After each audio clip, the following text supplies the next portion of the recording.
बहुत बहुत धन्यवाद भाई। गांव जेवरा की तमाम सरदारी, छोटे बड़े काके ताऊ काकी ताई बण भाई गुआंढे है हमारा, तो जेवरा के साथ भाईचारा भी है। सबने हाथ जोड़ के राम राम करूं, नमस्कार करूं, आपके चरणाम प्रणाम करूं। तो बात तो भाई ने बहुत बड़ी बड़ी कह दी, लेकिन आपकी बार एक बात शर्मात है, चाहे सच्ची हो चाहे झूठी हो। ये बाप ने के झूठा साबित करांगे। पहले भाई के बारे में थोड़ा सा बताऊंगी कि लगभग 950 गांव में इन्होंने प्रत्येक बुराई के ऊपर प्रोग्राम किया है कि इस बुराई को त्यागी। जेवरा गांव घने बड़े गामा में कोनी आंदा, छोटे गामा में आवा है, लेकिन फिर भी इस गांव में जब भी आवा हाँ तो एक आनंद सा आवा है। चाहे कि पछे किसान आंदोलन की बात हो उसमें आया करते, वो भी एक जुनून था इस गांव में। आज सांस्कृतिक प्रोग्राम में खड़े हैं, ये भी एक जुनून है इस गांव में। गौशाला में आवा हाँ तो वो भी एक जुनून है इस गांव में। और शिक्षा की तो बात, आपके गांव से दूसरे प्रदेशों से भी लोग शिक्षा प्राप्त करके जाते हैं। आपके गांव में एक कॉलेज है मानव इंस्टीट्यूट के नाम से, शिक्षा में भी आपका गांव अव्वल है। तो सबसे बड़ी बात है हमने क्यों पहल की कि नशे को त्यागिए, क्योंकि हमारे पास ऐसे ऐसे फोन आते थे कि नशे के कारण हमारा घर उजड़ गया, नशे के कारण हमारे बच्चे नहीं पढ़ पा रहे हैं, नशे के कारण एक आदमी अपनी औरत को पीटता है, नशे के कारण बहुत सारी बहनें समय से पहले शादी करके उनको दूसरे घर भेज दिया जाता है। तो मन में ये थी कि जो पैसा नशे में लगता है क्यों ना वो उनके बच्चों की शिक्षा के अंदर लगे और वो बच्चे पढ़ लिख करके एक अच्छा मुकाम हासिल करें। मैं आप लोगों को मैडम सुदेश चहल पुनिया बैठी है पीछे, एक बार आपका परिचय करवाना चाहूंगी।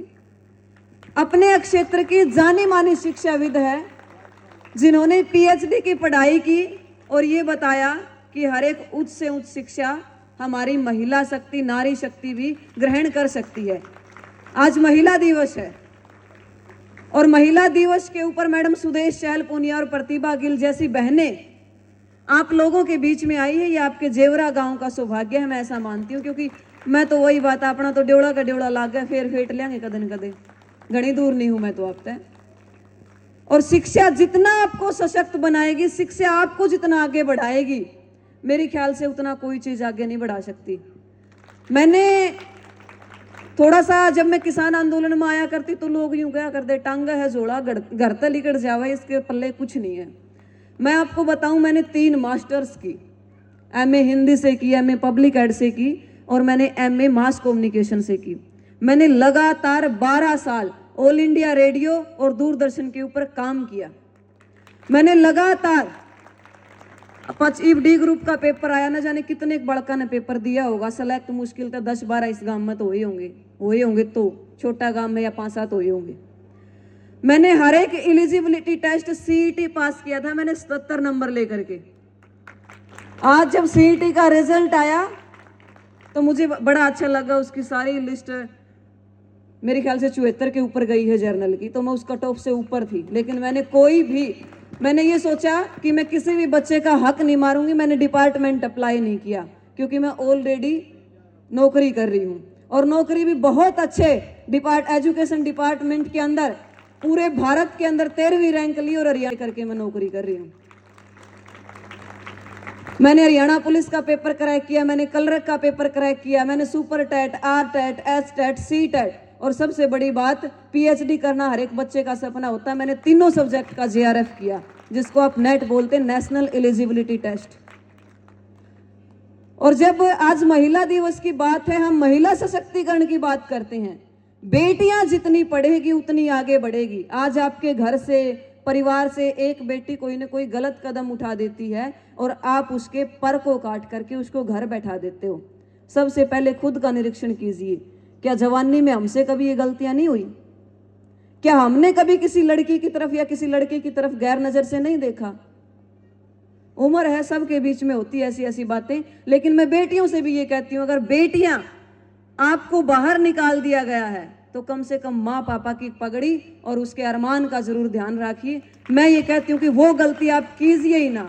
एक बाबू के आंखें बराबर है, मैं हर स्टेज तक कहूँ कि एक बात कहूं मैं कान खोल के, तू सुनती जाइए लाडो, बाप अपने की नाड़ ने ना नीची कदे झुकाइए लाडो।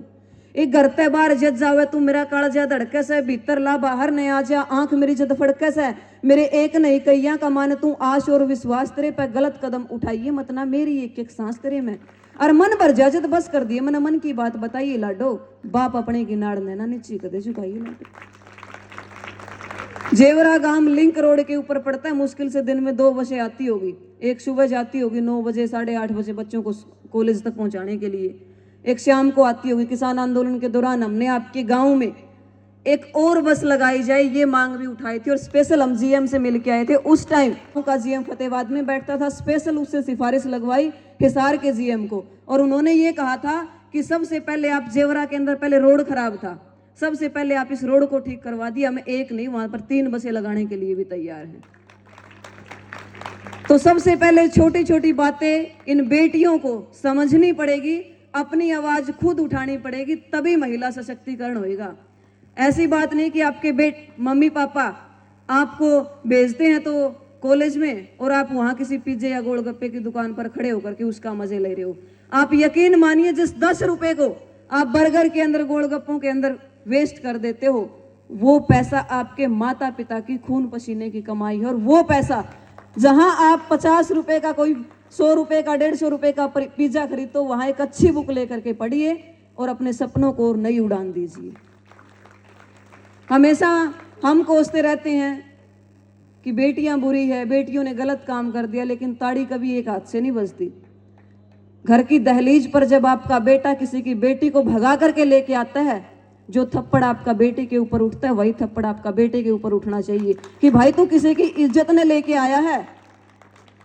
बहुत सारे परिवार हो सकता है, 1-2 परिवार या 1-2 मेरी काकी ताई यहां भी बैठी हो ऐसे मैटर में, लेकिन मैं एक को नहीं, मैं प्रत्येक को समझाने का काम कर रही हूं। अपने बेटे को भी एक फटकार लगाइए कि भाई तू किसी की इज्जत को लेकर के आया है, और तुझे जहां रहना है रह ले, मेरे परिवार में तेरा कोई स्थान नहीं है।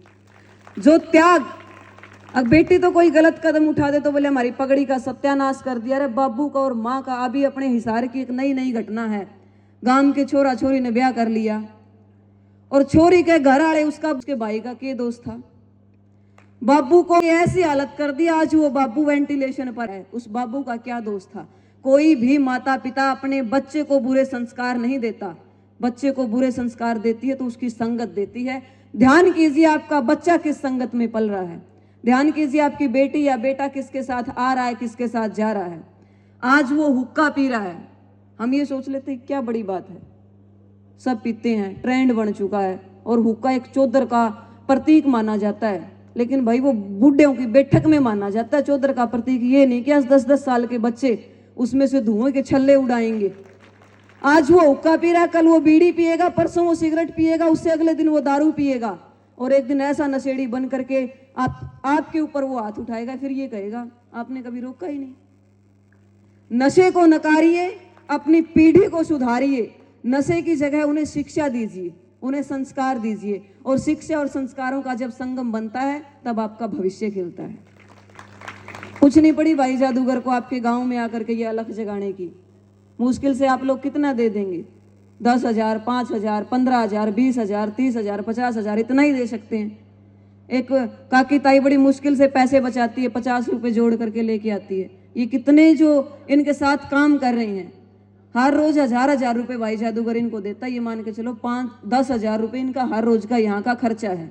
इनको कुछ नहीं पड़ी है, इन्होंने अपने अतीत को देखा और उस अतीत से सीख लेकर के आज आप लोगों को सिखाने का प्रयास कर रही हैं।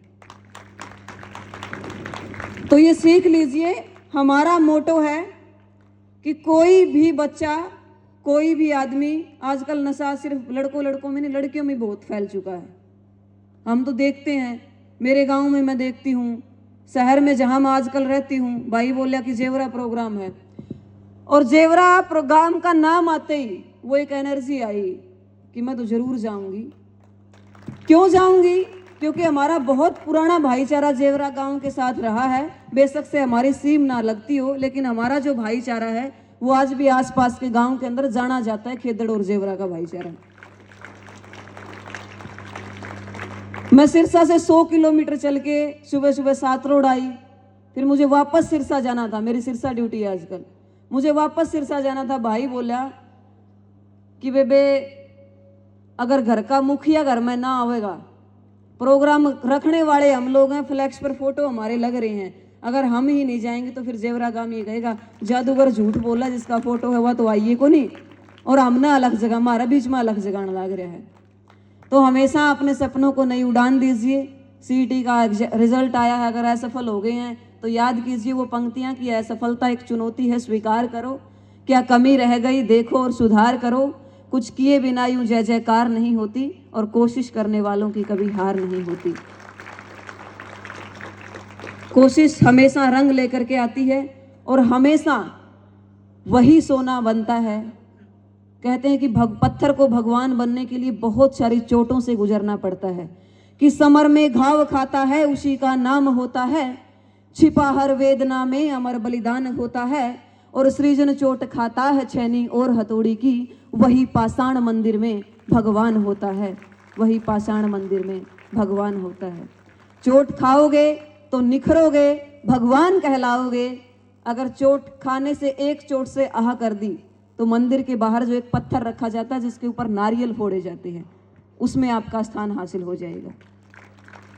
आप सभी को नारी दिवस की, तमाम महिलाओं को महिला दिवस की एक बार फिर से शुभकामनाएं देती हूं, और भाई का साथ देते रहिए हमेशा। जिस ठंडे नाम से, ठंडे गांव के नाम से जाना जाता है जेवरा गांव, जैसा जाना जाता है वैसा काम जरूर करके दिखाइएगा, ताकि भाई दूसरे गांव में जाकर के भी ये कहे कि मैं जेवरा में गया था और बहुत अच्छा रिस्पॉन्स लोगों ने दिया था। Thank you so much.